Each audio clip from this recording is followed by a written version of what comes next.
Welcome to There Is a Method to the Madness. My name is Rob Maxwell, and I'm an exercise physiologist and personal trainer.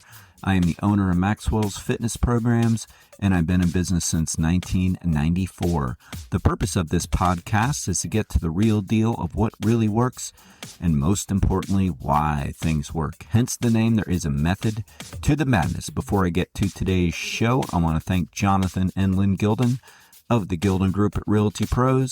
They are committed to providing the highest level of customer service in home sales. Why don't you give them a shout and figure out what your home is worth? 386-451-2412. Well, let's get this show on the road, everybody. Coach Rob here to hopefully give you some health and fitness inspiration, some motivation, and today, some information and education. So, I try to make it all education all the time, but I'm going to give you some what I think is pretty neat information. Every year, the American College of Sports Medicine gives out their or puts out their top 20 trends in health and fitness. And it's always interesting. It's kind of the same thing each year. This year it's a little bit different. But basically, the top 20 trends, and I always taught it when I was teaching trainers to be trainers, as a way to kind of look at which way the industry appears to be going. And again, it stays pretty consistent through the years. There's a couple shakeups this year. So I'm going to go over those and kind of give you my spiel on them. Let me first start by explaining the difference between, say, trends and fads. So fads are very short-lived. It's, something everybody does for a few months and then kind of quits. Sometimes fads can turn into trends, and trends are a little bit more longer lasting. Typically, we look at them in a year's time, say. So for this year, this tended to be the biggest trend. So that's kind of the difference there. Trends give us a lot more information than fads, because fads are usually, as I said, very quick fixes and don't last very long. And sometimes trends, nothing trends forever. Things definitely change, but we definitely get a little bit more information out of them. So without further ado, let's start talking about these top 20 trends. Number one in health and fitness last year was wearable technology. So that's like smartwatches, your Apple Watches, your Garmin's. I'm kind of surprised it's number one, but if you're basing that off of sales, then I can see that for sure. I know Apple Watch last year came out with their mega Apple Watch with a little bit more fitness-friendly features on them, so that probably drove the market up quite a bit. Because prior to that, Apple Watches were kind of secondary in the fitness market.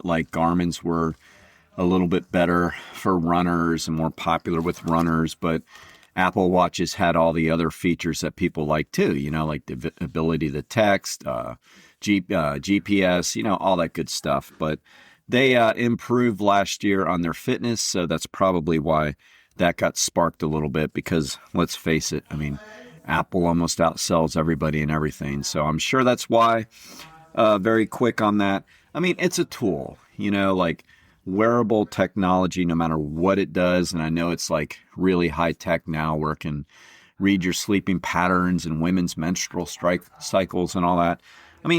Good information, but I also want to keep it simple, stupid, and, repeat what I said the other day about Hippocrates versus Dr. Adia, the old warrior from centuries ago, doctor from centuries ago, versus today. That was a big deal on 60 Minutes. And I was saying how, we don't have to go that modern with a lot of this stuff. So it's kind of the same with the smartwatches. They're great. They're a good tool. I use them, but they're just a tool. They're not going to make you fit if you don't do the work and eat right. All right. Number 2, trend isn't something that you buy per se. It is fitness programs for older adults. That one's been kind of floating up in the top 5 for a really, really long time. And I absolutely agree that it's a major trend, if not just a new way of life, because the boomers and now Gen Xers who are getting older have been flooding the fitness market more so than the youngsters for a long time. So that's a wonderful thing. That means that more of them are active. I believe I've said this before on this podcast. I know I've said it a bunch of times throughout my day that, seniors are some of the most enjoyable demographics to work with. I mean, they just tend to take it serious. They tend to make it a priority. They tend to do what they're supposed to do. Their goals are usually activities of daily living and things that we can absolutely put a tangible goal onto and they get better versus maybe some of the more superficial goals you might get with younger clientele. So I think that's a beautiful thing. We primarily work with seniors here, I'd say. I mean, we have all age groups, but definitely over 50 is, more of our population.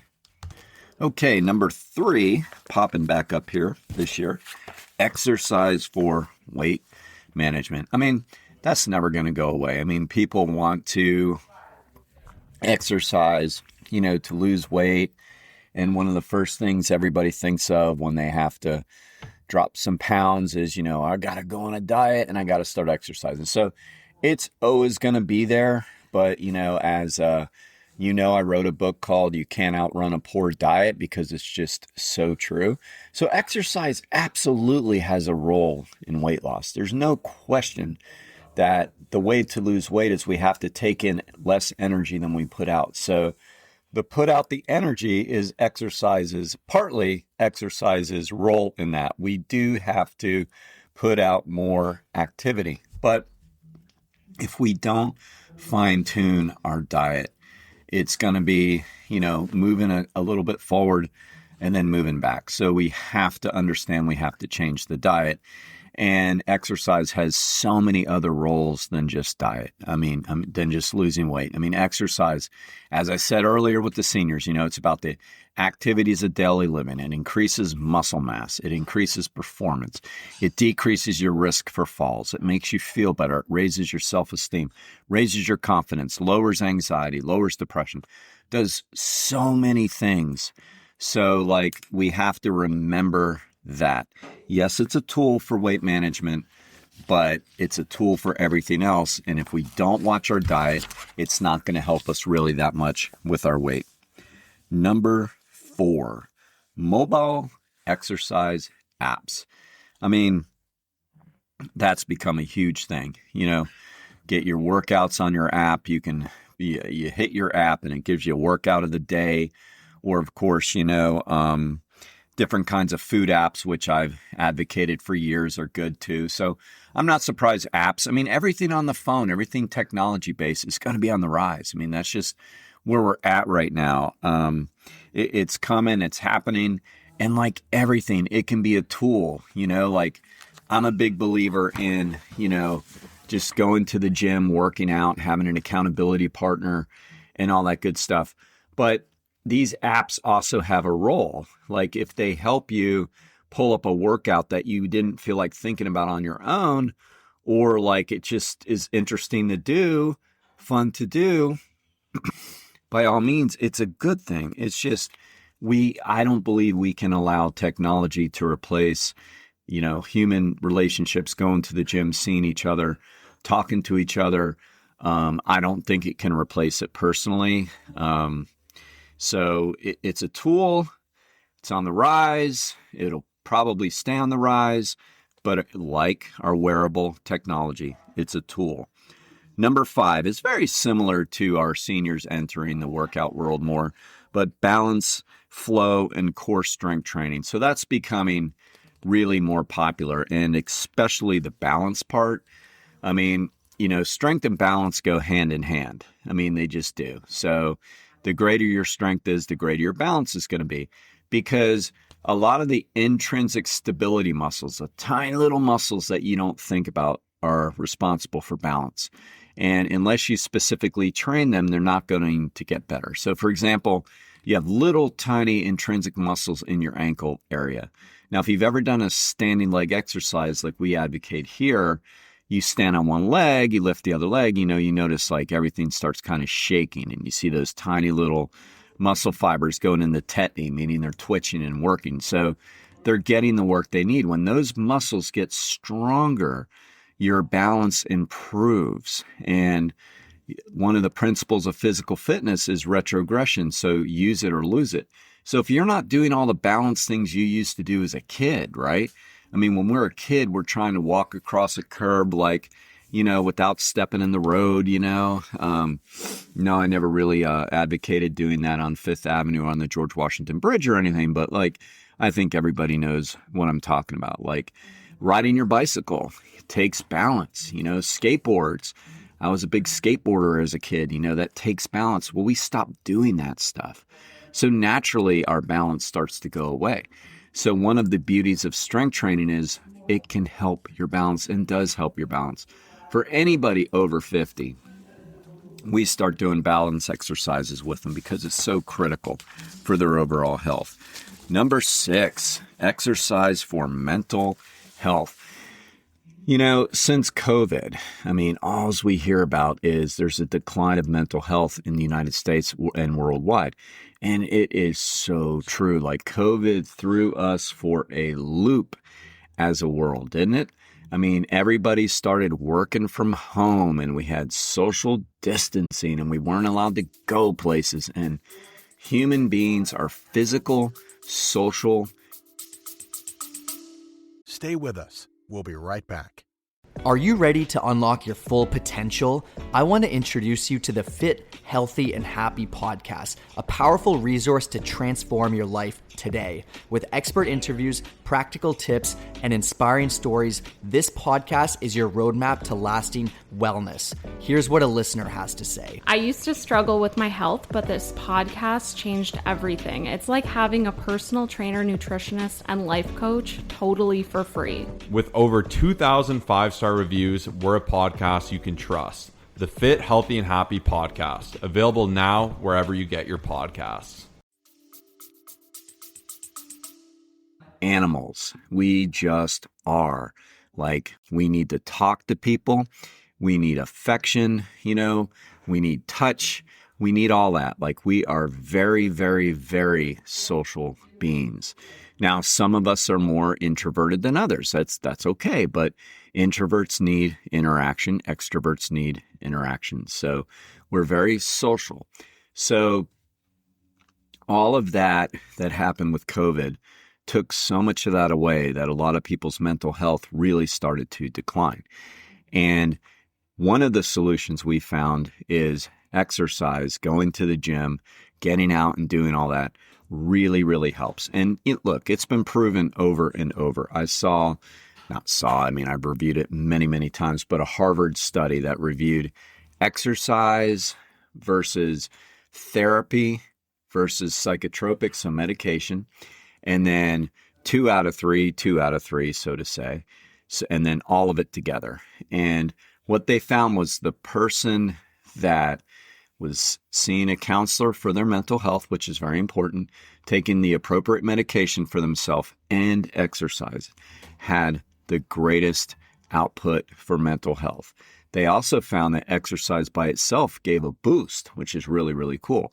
But when you see, this, I talked about it the other day, this dichotomy thinking, this all or nothing thinking, it's wrong. You'll have people saying, oh, just do this, oh, just take medication. It's going to make you feel better. And no, this is a health and wellness podcast. I'm not saying what to do with drugs. I'm just saying anytime somebody's saying stuff like that, they typically don't know what they're talking about. It should never be all or nothing. The medication should be 100% up to you and your physician. And, exercise folks like myself should not be telling you to get off of them. That's ridiculous. What we are saying is that the exercise really, really helps and gives you a boost if nothing else was there. It doesn't say it replaces anything. So remember, the ultimate part of the study, the Harvard study, was put all three together and you have yourself an ideal mental health outcome, which I think is Really, really cool. Number 7, traditional strength training is coming back. Thank goodness. So there's been a lot of like different trends through the years, like CrossFit and things, and they're all great. You know, I say it all the time. Like, you know, if that's what gets you to move, that's an awesome thing, you know, but we also don't have to do extreme versions of strength training. We can just do basic strength training. And I've always been an advocate of basic strength training, which is basically basic. You are working all of your major muscle groups. So your 10 major muscle groups. You're doing them with a moderate rep range of, say, 10 to 15. You're using moderate loads of 10 to 15. You do 1 to 3 sets depending on your time and your goals. You do this 2 to 3 times a week. You make sure all the muscles get trained in balance, and you're good. That's like traditional strength training. Doesn't mean you can't break it up and do split routines. No, that's fine too. But that's all traditional strength training. So it doesn't have to be super fancy. It doesn't have to be a really high-tech program and all these different forms of periodization. Like, none of that stuff encourages people to get to the gym. It just doesn't. You know, it's kind of cool at first, and somebody out there is trying to sell you a program that you go, oh, I need to do this. And then usually it's too complex and you quit. So it doesn't have to be that way. So I'm glad to see traditional strength training coming back.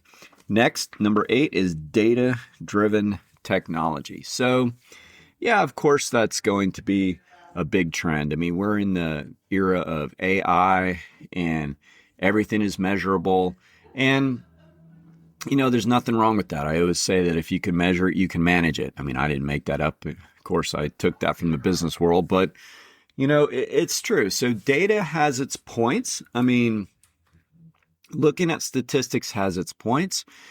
But like when I was talking in the email, I wrote in the email and mentioned it briefly earlier, you know, Dr. Peter Attia was on 60 Minutes, and, you know, I respect him. He's a physician that really pushes strength training and exercise and VO2 max testing. I mean, all that's great, you know, and he's really high tech, and he does all kinds of screenings to check people out at first, such as VO2 max testing and different kinds of labs and things like that. And then I compared him back to Hippocrates and you know, the how he was the very first physician to ever look at sports medicine, and he wrote the first exercise prescription. You know, I mean, and my joke was like, you know, even though we're so high tech right now, the people really were just as fit back in his day, right? Back in the Greeks' day. I mean, you know, it was more like everything was a little bit more common sense. I mean, obviously we've learned a lot, right?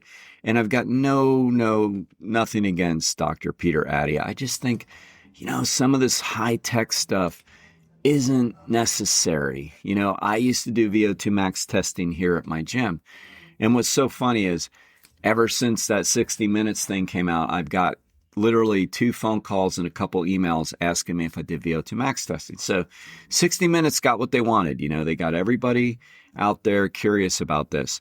And I wrote people back saying I used to have the equipment, but I got rid of it, you know, because the only thing people really did with it was get their numbers. And then after that, it was like, now what? You know, you tell them, well, this is how you improve it. And most people didn't. They just took the data and ran. So, you know, it's a trend. My feeling is it's going to continue to be a trend, but I don't think it's going to replace common sense training by any means. Number 9 is adult-driven recreation and sports clubs. So, you know, think pickleball and things like that. I'm glad to see it. Like I said, the boomers and the older Gen Xers are really starting to take over the health and fitness world, and pickleball's exploded. It has become like the most popular new sport in the world. So that's great. It's not just pickleball, but I'm just trying to give you some examples. That's become a really big trend, and I really think that's a good thing. Like, I'm glad to see it, because I think any ages, people need to be getting out of their house, going to be social, playing sports and games with their friends, their teammates, whatever. I think that's a cool trend, and I'm 100% in favor for that. Number 10, functional fitness training. So that was higher a couple years ago. Like, that was trending towards number 1. Now, I like the fact that functional fitness training is kind of a trend, but I hate the name because like that's how all strength training should be. A lot of companies for a while there, when functional fitness training was like venturing around number 1 and 2, were like trying to make it sound like it's a special way to train, like it's more functional to do this. And they're doing all these kind of like crazy exercises that are like, well, we're replicating real life. And I'm looking at them going, you're not replicating real life. Like, who does that? Like, it's almost like, they're trying to tell you that there's special ways to make your body more functional. In reality, there isn't. So, yes, I'm glad everybody's thinking of function and not just aesthetics and body composition when they work out. But at the same time, I don't want you fooled by the name, because if you are training all of your major muscle groups and doing the basic human movements of squat, hinge, lunge, push, pull, all right, that's the key right there. If you're doing that, you are doing functional movements, all right? So it's great. It's a trend, but let's not get too fooled by the name out there. You don't have to like be buying some functional training package, all right? Number 11, boutique fitness. I guess I should be jumping off the walls, but that's great because essentially my personal training gym, that's kind of considered boutique fitness. So meaning it's small, it's a niche market. That's kind of what personal training studios are, or yoga studios or Pilates studios. So, that's kind of like that boutique fitness thing. It's down like number 11. What I say, 11? Yep. 11. That's still obviously top 20, but it was higher a few years ago. I believe it was in the top 5. So does that mean it's on the way down? I mean, it could be because, I think brick and mortar facilities are starting to go away a little more. Like we're starting to see a lot more online classes and a lot more Zoom things. And I even do some remote training myself. So we're starting to see a little bit of less of people actually going to places. So I could see why that started to decline a little bit. Although being 11, it's still very popular. Number 12, high intensity interval training. That is also on the decline. And kind of like functional fitness training. I mean, there's nothing special about it. It's good. It's just we don't want to get fooled by the name a whole lot. So all's HIIT is, HIIT, high intensity interval training is elevating your heart rate and or VO2 max well above, say, 90%-ish, like you're shooting for almost the top. And then you are allowing some recovery. So we've known for, God, I don't know, since I was in exercise physiology school over 30 years ago. I mean, interval training works, but it's not magic, steady rate exercise where you just go out for 30 minutes for a jog or a power walk or whatever. That also works, It really comes down to your time, your motivation. Like some people get super bored doing the same thing over and over, so they like spike it with some interval training. I mean, that's fine. And there is research that shows that getting your heart rate up for a very brief period of time and bringing it down is beneficial. It's just not that special though. Like, again, that's why we have to go, maybe some of these modern physicians might say, oh, it's got to be, 10 times 1 minute above 95% of your onset of blood lactic acid accumulation, followed by 30-second of a 70%. I mean, no, it doesn't have to be that complicated. And I know probably most of you are going like, okay, I don't think it is, but some people do. And so what happens is they get a paralysis of analysis because they're like, if I don't know how to do these intervals, I'm not going to do them. It's like, well, look, again, it really just comes down to your motivation and personality. If you're a steady rate person and you go out and jog for 30 minutes and you love it, man, stick to it. But if you're getting bored and you do 10 minutes and quit, well, tell yourself you're going to try some intervals. But don't overthink it. Just get your heart rate up, bring it down. Get your heart rate up, bring it down. And do that until your workout's over, So it's dropping a little, but it's still a big trend. But I also think it's a, misunderstood trend too. And it's sold. I mean, all this stuff is marketing. People put programs out there. I mean, Peloton made a fortune off of it for a while there, right?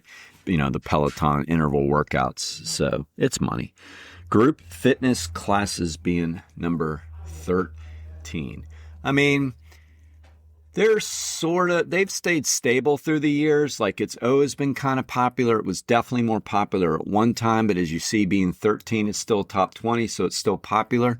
Again, less and less people are actually going to gyms. So this is where people are actually going into brick and mortar style facilities and doing group exercise classes. I'm a big fan of them. Like, I don't do them myself because I'm not really interested in a lot of the styles of classes they are. But like the spin classes, definitely the yoga classes, definitely they still do different forms of aerobic classes like step aerobics and all that.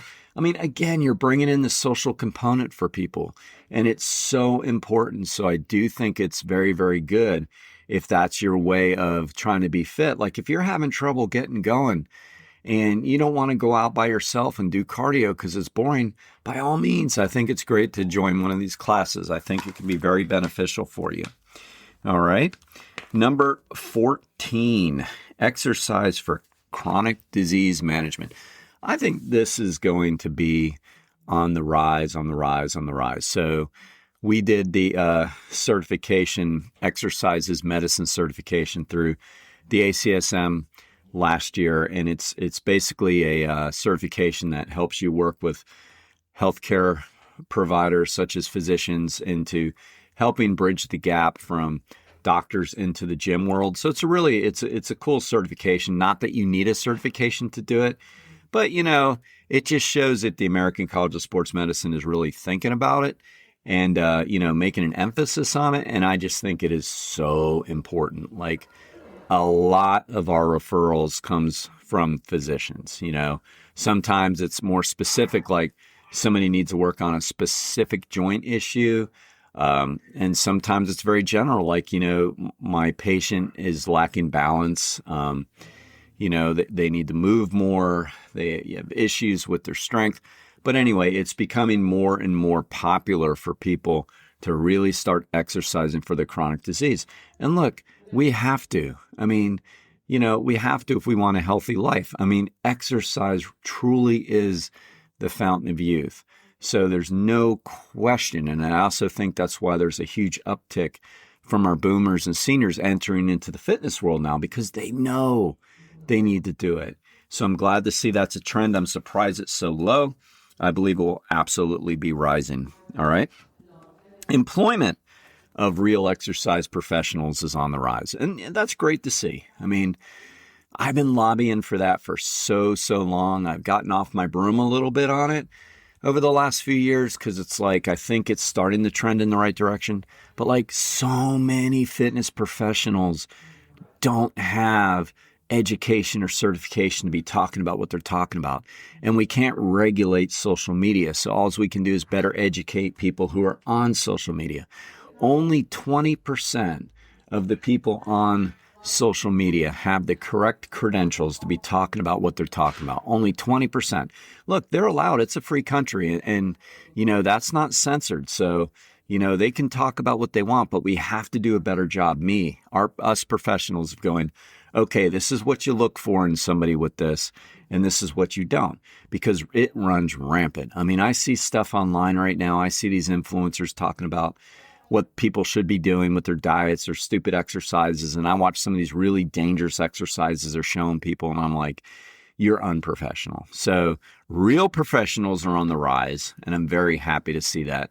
And my opinion on that, I mean, ACSM also has their opinion that's very similar, but I'll say them both. But basically, I think you should have an education, a college education in health and fitness. I believe you should be certified by one of the big four agencies: American College of Sports Medicine, National Strength and Conditioning Association, ACE, which is American Council on Exercise, or National Academy of Sports Medicine. Those are one of the big four. I think you should have that, and I think you should have experience. If you don't have that minimum, I should say if they don't have that minimum, turn the channel. Just, they don't know what they're talking about. I used to always say that you can't ask a racehorse how it got fast. So just because somebody looks good doesn't mean they know what they're talking about. I can promise you that. All right. Where are we here? Number 16, exercise and physical rehab and adaptive training. So that's kind of like the cross bridge that I've seen become more and more popular. So I think that's a really good thing. What that means is like when people get hurt, they see their doctor, like orthopedic injury wise, right? The doctor then does what they need to do, and then often they go to physical therapy, which can be good as long as you get a good physical therapist. But then a lot of times people are just kind of like thrown out. I mean, not literally, but it's like, okay, you're good, you can leave. Well, now we know that, now I should say more and more people are saying, from there, get with a certified strength conditioning coach, personal trainer, and work on what you were working on. So now there's more of a plan of going from one to the other. And that's part of that exercise is medicine credential I was talking about earlier. That's part of it where all allied health professionals are starting to work together a little bit more. And really that was heavily due to the American College of Sports Medicine work in that area. So I think that's a good thing. We've always done that. Like I've always had a good reputation with other allied health people. So they do refer to me. So that helps. 17, hot and cold therapies. So, we now have like more sauna rooms. We have, cold plunges. We have all these different things people are doing. I mean, it's a trend. It was a huge fad. Now it's a trend. I wouldn't think too much about it. Like, look, I know cold plunges are super popular, right? My opinion is one of the values of them is it's hard. So like if you can endure getting into like a super cold shower for like 3 minutes, that's hard. But I mean, there's not going to be this huge change in your body either way. Like there's just not. The literature, some literature is going to say it does, but that's very biased literature. The reality is, that kind of stuff, if you like it, go for it. Like I said, the fact jumping in a cold shower says, oh man, it was hard and I did it. I also think just life itself can be hard sometimes. I don't know, we got to go out of our way. But, as far as the physiological benefits, there's not a lot of proof to it, all right? Heat and cold is great modality for when you're injured. When you have an acute injury, you need to ice it, first 48 hours. After that, we need to use heat. That's the true benefit of hot and cold therapy. All right. Number 18, outdoor fitness activities are sort of staying stable. They used to be higher than they are now, but they're staying stable, which I guess is good. I think a lot of that has to do with some seniors getting back into the athletic things like softball and things like that. It's a trend. That's cool. I would say the only thing I can say on that is great, because people really do need to get out to the outdoors, hike more, bike more, walk more, play sports. I think it's a good thing. And if you got the availability, I would absolutely do it. Here in our area, we can go and we can get on the beach and walk the beach. It's really good for the body and mind. All right. Number 19, big boxes, gyms are still staying stable up there. There's still a trend. So your big LA Fitnesses, your YMCAs, we call those big box gyms because basically they're a big building with a ton of equipment in it that everybody shares. That's basically what it is. The idea behind them isn't so much programming, isn't so much retention. It's about, here's the space. If you want to rent the space to work out, go for it. So, they're probably always going to be in the top 20. And I think gyms are good. Like I've always said, if you know what you're doing or whatever, gyms are great. I love going to different gyms. If I go travel places, I like to go to gyms and see what's going on out there, get a different vibe. So I think it's a really good thing. I don't want to sit here and take sides, but like if somebody's going to sit at home and like with their online trainer or something like that, and I do some of that, that's fine. But I don't know, like personally, I think it's better that people get up, get out and go to the gym. I just think that whether it be boutique like our place, personal training, or the big box gyms, I know some people don't want to because there's an intimidation factor, and I get that. My new book, I talk about like how to get around that, but there are ways around it to where you can get less intimidated going to the gym. I just think there's a huge value in getting out, getting social, and going to the gym. There's a value to staying home and doing it too. But like the fact this is still in the top 20, I think is a good thing.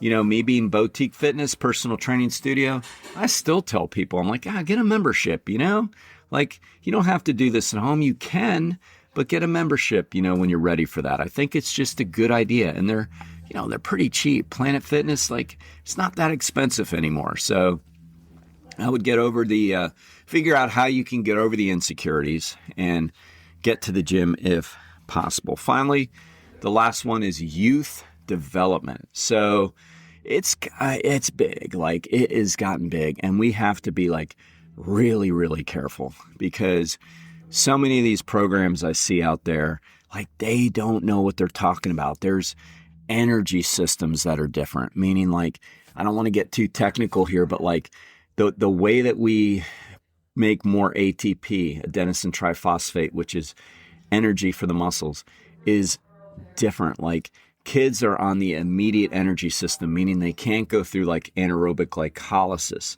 and their aerobic systems aren't very well built up. So if a coach is having them do like adult style training, it's not going to be ideal for the kids because number one, they don't have the system for it yet. Number two, most importantly, they could get hurt. I also think I'm a big believer in going back to basics and let kids be kids. Like, look, if the best child or kid development thing you can do is let them play sports if they want to. Like, I don't think they need to be doing all this extra training to get to the next level. I think that's sort of a hype that's been sold to them. I see it all the time. I see parents jump on it, and they're paying for these like boot camp style classes that their 11-year-olds are going to so they can be like the next Nolan Ryan on the pitching mound. I mean, you're selling people false hope. It's like out of all these 20, this is the one that I'm like, oh man, come on, we got to step back, people. Like, let kids be kids. Some of the heroes I grew up with watching play sports was like Dan Marino, John Elway, and Joe Montana. And let me tell you, they played other sports. They didn't just stick to one sport and then do like strength and conditioning for that sport. Like they didn't do that. And look how good they were. I mean, probably Montana, but I know for sure Marino and Elway played baseball. I mean, legendary football players. They also got professional baseball contracts at one point in their life too. And when you listen to them talk, I mean, they're not killing it at the gym when they're 11. They were playing their sport. They were having fun. They were playing multiple sports. I mean, to get to the next level, we've always said you better pick the right parents because that is going to be such a huge part of it, right? And to tell these kids they're going to be the next whatever by how they train, it's just not true. And quite frankly, it could really be impacting their childhood, which, obviously that's the worst thing we can do, right? So let kids be kids. I mean, there are times I've worked with some of the parents' kids that are playing sports because they didn't want to get hurt. That's fine. But we also always said to them too, it's like, just have fun, play your sport. Don't overdo your sport and you won't get hurt. All right. So these are the trends. I hope you enjoyed them. If you had any questions on these, send me an email, send me a text, all that. Please remember to send this out to people. It really helps. Hit automatic download. And until next time, be Max Fit and be Maxwell. Thank you for listening to today's program. I ask you to please follow the show wherever you get your podcasts. And please select automatic download because that really helps the show. Now I want to thank Overhead Door of Daytona Beach, the area's premier garage door company. They have the best product. They have the best service. I personally vouch for Jeff and Zach Hawk, the owners. They are great people with a great company. If you have any garage door needs, please give them a shout at 386-222-3165.